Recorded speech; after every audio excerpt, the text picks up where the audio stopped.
Olá, boa noite. Responda rápido. Quanto tempo você já ficou parado no trânsito dentro de um ônibus ou de um carro? Possivelmente bastante, não é mesmo? A cidade está em rápido crescimento econômico, que facilita a compra de mais carros, antes considerados apenas itens de luxo. São pelo menos 3 mil novos veículos emplacados todos os meses pelo Detran. Com isso, as irregularidades e dificuldades no trânsito parecem não ter fim, sem contar com os acidentes e mortes causados muitas vezes pela imprudência de quem está ao volante ou mesmo pela falta de atenção de quem está a pé.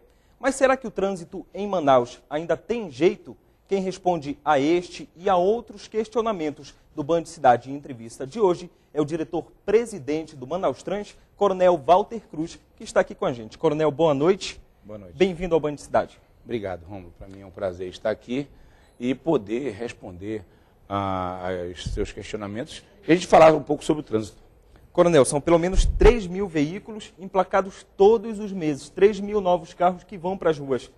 Isso causou um certo inchaço na capital. Quais as consequências? Olha, primeiro que hoje nós já temos, Rômulo, 528 mil veículos são dados oficiais do Detran na cidade de Manaus. Não é? E realmente isso causa um problema porque nós não temos novas vias e o que nós estamos fazendo agora é procurar amenizar os problemas causados em relação a esse crescimento da frota.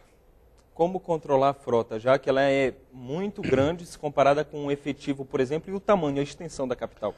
Olha, na verdade, nós não podemos proibir as pessoas de comprarem carros, não é? O que a gente tem que fazer é procurar amenizar os problemas causados pelo aumento da frota com soluções, muitas das vezes impopulares, e às vezes também com trabalhos em que a gente busca fazer com que a educação, a engenharia, a fiscalização amenizem os problemas de quem tem veículos na cidade. Claro que já há hoje, no Brasil e no mundo, Rômulo, um parecer, há uma posição das autoridades de trânsito de que nós devemos priorizar o transporte coletivo. Então, é nesse viés que nós temos que trabalhar. Coronel, eu lembro que o senhor esteve aqui mais ou menos um ano. À época, eu disse para o senhor que eu andava de ônibus ainda e que eu cheguei a passar 1 hora dentro de um ônibus. Ontem, sexta-feira, a mesma coisa se repetiu. Eu demorei cerca de 1 hora de casa até a TV. Isso acontece corriqueiramente todos os dias com o manauense. Porque, mesmo depois de 1 ano, parece ser difícil, Coronel, dar fluidez a esse trânsito maluco que a gente tem. Olha, na verdade, você tem uma equação onde você tem transporte coletivo, os transportes alternativos, os piratas, o transporte individual, não é? E aí entra o veículo, e o transporte individual não poluente, que aí entra a bicicleta. Então, todos esses modais, eles se cruzam na cidade. E aí, essa equação tem que ser resolvida por nós todos. Não é só pelo Manaus Trans, não é só pelo Detran, não é só pelo SMTU, não é só pela Band. Toda a sociedade tem que se envolver nesse problema grave que hoje cresce no mundo inteiro. É claro que nós não podemos deixar de responder e arcar com a responsabilidade. O ônus, por exemplo, da circulação e fluidez é nosso. O que nós estamos procurando fazer, Rômulo, é que com que as nossas operações e os nossos trabalhos de educação, engenharia e dentro da fiscalização, eles surtam efeito para tentar melhorar a fluidez, né, e tentar fazer com que haja menos estresse no trânsito. Quando você fala nesse percurso, você tem que ver o seguinte, o transporte coletivo ele continua o mesmo, porque, na verdade, apesar de haver uma entrada de 580 novos ônibus que o prefeito Amazonino Mendes, com muito sacrifício, conseguiu trazer para a cidade, mas você sabe, ele está substituindo alguns velhos. Não é? Então, o incremento da frota ele vai se dar agora, praticamente no final do ano, onde vão entrar mais 120 articulados novos, vão entrar mais 200 novos ônibus. Então, eu acredito que com esse incremento do final do ano, a gente comece a verificar um novo movimento na cidade. Claro, volto a dizer para você, temos que priorizar o transporte coletivo em detrimento do individual. E eu vejo o BRT com via segregada como uma grande opção.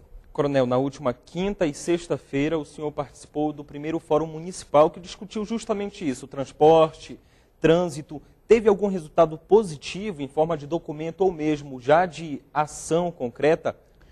Teve, Rômulo. Você sabe que nós conseguimos congregar na cidade de Manaus pela primeira vez, num fórum apoiado pelo prefeito Amazonino Mendes, todas as autoridades de trânsito e transporte do Brasil. Estiveram aqui presentes o doutor Ailton Brasiliense, que já foi diretor-geral do Denatran, órgão máximo executivo de trânsito do Brasil, e hoje ele é o presidente da Associação Nacional de Transporte. Estiveram aqui também o doutor Júlio Vermodesto, que é o presidente da Associação Brasileira de Profissionais de Trânsito, e o doutor Ademar Gondim, que é o presidente da Associação Brasileira e do Fórum de Gestores de Trânsito e Transporte.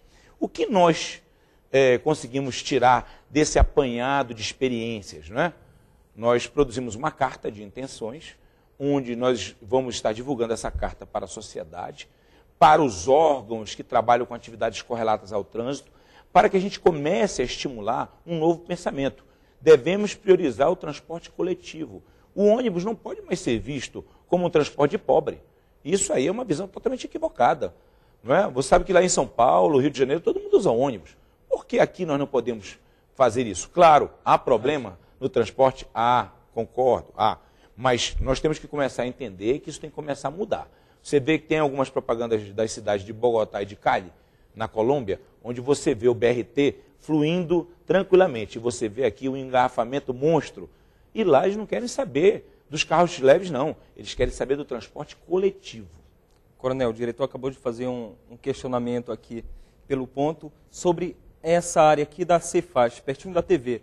Lá, duas fluidez de trânsito, duas vias acabam se cruzando e o engarrafamento é diário. E não existe mais aquele horário de pico, por exemplo, meio-dia. O dia todo, o trânsito aqui em frente à Cefaz é bastante complicado.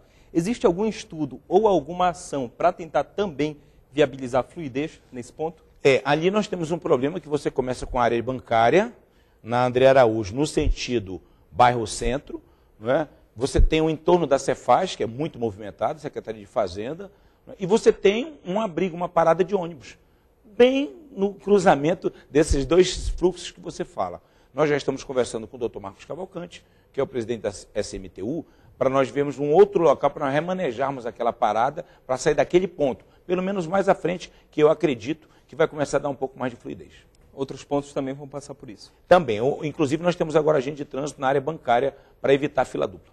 Ok, coronel, e a gente sabe que nesse trânsito maluco aqui da capital, muitos acidentes são inevitáveis. E muitas infrações que a gente vê no dia a dia aqui na capital resultam em sérios acidentes.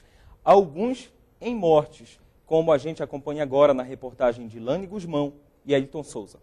Às 7 da manhã, o trânsito parou na Avenida Silves, no bairro Cachoeirinha. As imagens feitas por um cinegrafista amador mostram este adolescente de 15 anos que ficou preso entre o carro e o poste. Ele foi atingido por este veículo que colidiu com outro. A motorista Gessilene Lemos conta que levava os filhos para a escola. O sinal estava aberto.